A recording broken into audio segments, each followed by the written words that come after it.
슬기로운 교행생활. 이번 시간에는 나이스의 교육공무직 복무관리 메뉴를 살펴보도록 하겠습니다. 나이스 4세대의 특징은 교육공무직의 인사, 복무, 급여가 유기적으로 연결되어 있다는 점입니다. 인사와 복무가 정확히 입력되어 있다면 급여의 많은 부분을 나이스가 자동 계산해 줍니다. 이렇게 편리한 기능을 제대로 사용하기 위해서 교육공무직 복무관리의 각 메뉴를 정확히 이해하고 사용하는 방법을 함께 살펴보겠습니다. 1. 개인 근무 시간 관리. 개인별 근무 시간 관리 메뉴를 살펴보겠습니다. 기관을 선택하고 조회를 누르면 우리 학교에 등록되어 있는 근로자 명단이 뜹니다. 교육공무직 인사에 새로 등록된 근로자가 있다면 근무시간 일괄 생성 버튼을 클릭하여 추가 등록합니다. 근무시간 일괄 생성은 이미 생성되어 있는 근로자에게는 아무런 영향을 주지 않기 때문에 부담 없이 누르면 되겠습니다. 대상자 목록 정보 중 근무 형태에 유의해서 입력사항을 살펴보도록 하겠습니다. 먼저 상시 근무자 김만덕 씨를 보겠습니다. 행정실무사 김만덕 씨는 학기 중이나 방학 중이나 근로시간 및 근로 형태가 동일하기 때문에 상시와 방학 중 상시에만 정보를 입력합니다. 주 소정 근로시간 부분은 인사기록을 바탕으로 자동 입력되어 있습니다. 주 40시간 근로자로 주휴시간도 8시간으로 입력되어 있고 연차 1일은 8시간으로 계산됩니다. 손댈 게 없습니다. 주간 근무 시간의 초기값은 근로자의 계약서상 시간입니다. 각 학교마다 근무 시간이 다르기 때문에 우리 학교에 맞게 시작시와 종료시를 조정해 줍니다. 일 8시간 근무자의 경우 근무 시간은 9시간, 휴게 시간은 1시간 무급이 되도록 입력합니다. 마지막으로 오른쪽 아래에 있는 정보창을 보겠습니다. 상시 근무자의 경우에 기본 설정값 중 주 40시간 이내 근무 적용 여부만 토요일 N, 일요일 N으로 수정해주면 됩니다. 여기에는 부연 설명이 조금 필요합니다. 근로기준법상 연장 근로는 일일 8시간을 초과하거나 일주 40시간을 초과할 때의 근로가 해당됩니다. 만약 금요일에 연차 휴가를 쓰고 토요일에 8시간 근무를 하는 경우 토요일 근무는 연장 근로에 해당되지 않습니다. 따라서 통상임금 1.5배가 아니라 통상임금 1배만 주어도 법 위반이 아니고 실제로 이렇게 지급하는 경기도 외 지역도 있습니다. 다만 경기도교육청은 이런 경우라 하더라도 원래 일하기로 한 날, 즉 소정 근로일이 아닌 날에 근무하는 경우는 통상임금의 1.5배를 지급합니다. 따라서 이 부분을 NN으로 설정하여 토요일과 일요일의 근무에 대해 통상임금의 1.5배로 계산되도록 하는 것입니다. 상시 근무자의 경우 두 부분을 유의하시면 되겠습니다. 여기에 근로자별 특수한 사항이 있을 때 해당되는 부분을 조정하면 되겠습니다. 임신 출산기, 육아기 근로시간, 단축 등으로 일시적으로 주소정 근로시간이 변경되는 경우는 입력사항 등을 수정하고 주소정 근로시간 변경 신청을 통해 결제 절차를 밟으면 되겠습니다. 신청 화면에서 각 항목을 입력하고 결제를 받으면 되겠습니다. 변경 기간이 끝나면 동일하게 주소정 근로시간 변경 신청을 다시 한번 해주셔야 합니다. 원상태로 자동 복구되지 않습니다. 주휴일은 시간 단위로 입력해 줍니다. 연차일 기준 시간은 주소정 근로시간에 맞춰 변경합니다. 연차 기산일자는 통상적인 경우 근로자의 최초 계약일입니다. 다만 최초 계약일과 연차 기산일자가 다른 경우 근로자의 올바른 연차 기산일을 입력해 줍니다. 다음으로 단시간 근로자를 살펴보겠습니다. 성춘향 씨는 주 30시간 근무하는 초등보육 전담사입니다. 인사기록 정보를 바탕으로 주소정 근로시간과 근무 유형이 자동으로 설정됩니다. 해당 정보가 맞는지 확인을 합니다. 마찬가지로 주간 근무 시간과 주 40시간 이내 근무 적용 여부가 올바르게 입력됐는지 체크합니다. 특수운영직군을 살펴보도록 하겠습니다. 특수운영직군의 처리 직종 코드가 잘 설정되어 있는지 확인합니다. 시설미화원 파치씨는 학기 중에는 평일 4시간 근무하고 방학 중에는 월요일, 수요일만 6시간 근무합니다. 이렇게 방학 중에 근무하지만 학기 중과 방학 중에 근로일 및 근로시간이 다른 경우는 방학 탭에서 해당 정보를 입력해야 합니다. 방학 탭은 기본값이 모두 공란입니다. 해당 정보를 맞게 입력해 줍시다. 주 소정 근로시간 15시간 미만은 주유가 발생하지 않지만 15시간 이상은 주유가 발생하므로 그에 맞는 주유시간을 입력합니다. 만약 파치 씨가 주 18시간 근무를 한다면 주유시간은 15시간 나누기 5일은 3.6시간이 됩니다. 마지막으로 시설 당직원을 살펴보도록 하겠습니다. 시설 당직원 콩지 씨는 토요일을 휴무일로 하고 주 6일 36시간을 근무합니다. 경기도교육청의 대다수 시설 당직원은 감시 단속 근로자로 승인받아 운영하기 때문에 연장 근로시간 외 근무 시 통상임금을 0.5배 가산하지 않고 통상임금만큼만 받습니다. 따라서 감시 단속 근로자 여부를 Y 1배, 주유일은 해당 없음, 주유시간은 0시간으로 설정합니다. 토요일, 일요일이 주 40시간 근무에 적용되기 때문에 모두 Y로 변경합니다. 시설 당직원의 주간 근무 시간을 입력할 때는 약간의 우회적인 방법이 필요합니다. 시설 당직원은 근로시간과 휴게시간이 번갈아 있지만 나이스 시스템상 휴게시간을 모두 입력하는 것이 불가능하기 때문에 그림과 같이 휴게시간을 임의적으로 기입합니다. 화면을 보면 시설 당직원의 근무시간이 총 16시간이기 때문에 휴게시간 10시간을 임의로 조정하여 실 근무시간이 6시간이 되도록 조정해 줍니다.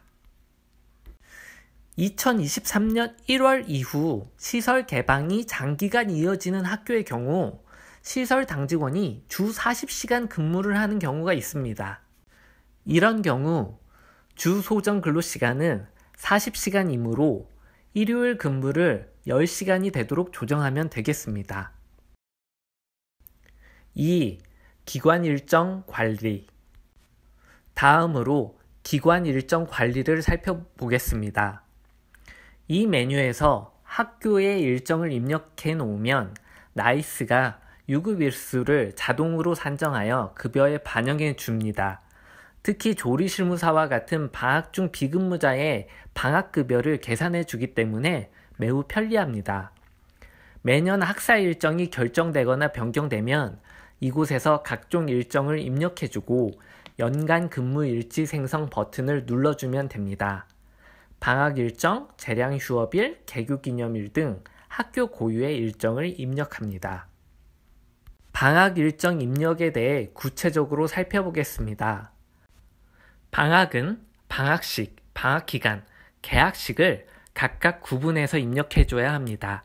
그래야 나이스가 주일을 자동 산정할 수 있습니다.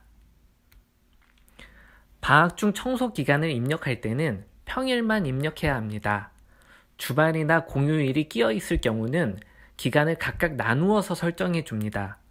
나이스는 일반 달력의 공휴일이나 주말보다 우리의 입력사항을 우선시합니다. 방학 중 청소일 사이에 광복절이 끼어 있을 경우 광복절이 포함되지 않도록 각각 입력합니다. 방학 중 청소일이 주말에 걸쳐 있는 경우도 마찬가지로 주말 기간은 제외하고 입력합니다. 기관 일정은 회계연도에 맞춰 입력합니다. 2023년도 겨울방학 개학식이 2024년 3월 1일 이후인 경우 2024년 기관 일정에 입력을 해주면 되겠습니다.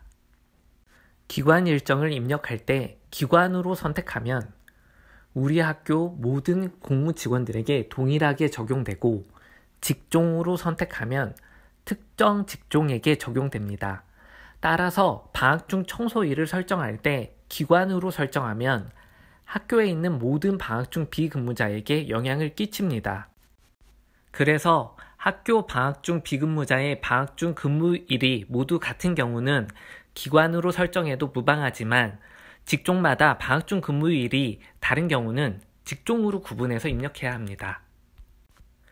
자, 이렇게 학교 전체, 직종 전체의 일정을 모두 입력했습니다. 그런데 특수종일반 강사처럼 전체 기간 일정과 별개로 이루어지는 근무 형태를 가진 경우 개인별 기관 일정 관리에 입력하고 기관 일정 관리에서 연간 근무일지 생성을 눌러주면 됩니다. 이 결과를 연간 기관 일정 조회에서 조회할 수 있습니다. 3. 근무일지 관리. 다음으로 근무일지 관리 메뉴를 보도록 하겠습니다. 이 근무일지 설정에서 우리가 하고자 하는 것은 나이스가 급여를 일할 계산을 제대로 할 수 있도록 근로일, 주휴일, 유급휴일이 제대로 입력되었는지 확인하는 것입니다. 이 근무일지는 두 가지 경로에서 자동 생성이 됩니다. 한 가지 경로는 우리가 방금 살펴본 기관 일정 관리를 통해 자동 생성됩니다. 여기서 근무일지 재생성 버튼을 누르면 최종적으로 수정한 기관 일정을 바탕으로 근무일지가 재생성됩니다. 근무일지 관리 메뉴에서 수정한 내용이 있는 경우 근무일지 재생성을 누르면 모든 것이 초기화되므로 필요한 경우에만 눌러줍니다. 기존의 수정 내역을 그대로 유지하면서 새로 등록이 필요한 근로자만 등록할 때는 신규 대상자 생성 버튼을 누르면 됩니다. 근무일지가 자동 생성되는 다른 경로는 근로자가 연차, 조퇴 등의 복무 상황을 결제받는 경우에도 근무일지에 반영이 됩니다.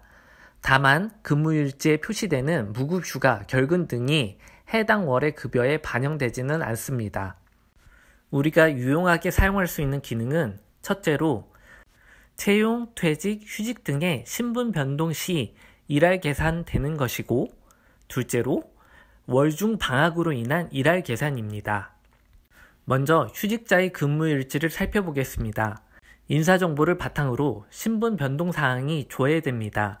신분 변동 근무 상황 반영을 눌러주면 근무일지가 바뀝니다. 질병휴직 무급으로 근무일지가 변경되었습니다. 이 상태로 저장을 누르면 급여의 무급으로 반영이 됩니다. 다음으로 방학 중 비근무자의 방학급여가 올바르게 계산되도록 근무일지를 설정하는 방법을 2024년 여름방학을 예시로 살펴보겠습니다.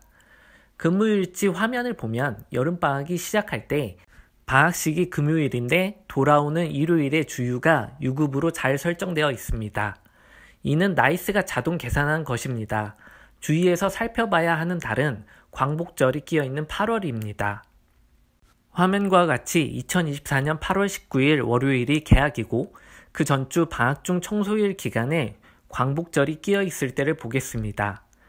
경기도 교육청의 주일 지급 기준에 의하면 광복절도 유급, 8월 18일 일요일도 유급이지만 나이스는 모두 무급으로 계산하고 있습니다. 이런 경우 8월 15일을 광복절 유급으로 수정 저장 후 주휴일 생성을 눌러 주일 계산을 다시 하면 8월 18일이 주휴로 바뀌는 것을 알 수 있습니다. 물론 15일과 18일을 모두 수기 조정한 후 저장을 눌러도 무방합니다. 조리사, 조리실무사의 근무일지를 한꺼번에 수정하기 위해서는 근무일지 일괄 수정을 이용합니다. 직종별로 정렬해서 선택해주고 변경할 날짜를 선택한 후 근무 구분과 임금 구분을 올바르게 입력하고 대상 적용을 누르면 일괄 반영됩니다. 이렇게 방학 중 비근무자의 방학 중 근무일지를 올바르게 입력해주면 나이스가 급여를 자동으로 일할 계산해줍니다. 4. 연장근로 관리.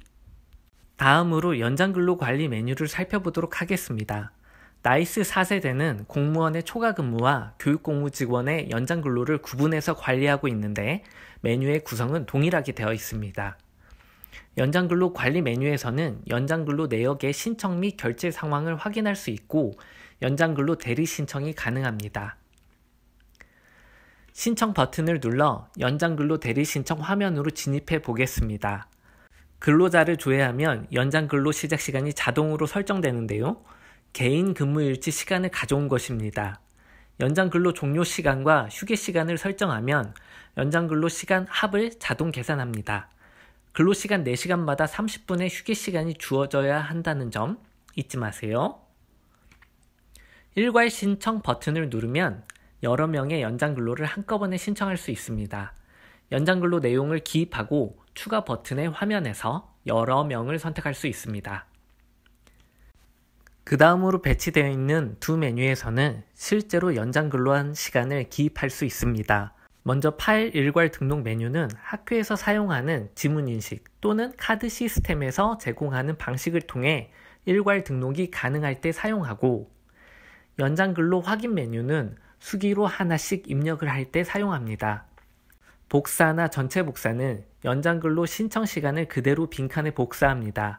빈칸에 하나씩 입력하는 방법도 좋고, 이렇게 전체 복사를 한 다음 시간이 틀린 부분만 수정할 수도 있습니다. 최저시간 계산은 입력사항을 검증하여 자동 수정해 주는데, 연장근로 형태가 특수한 경우는 미흡한 부분이 있을 수 있으니 확인이 필요합니다.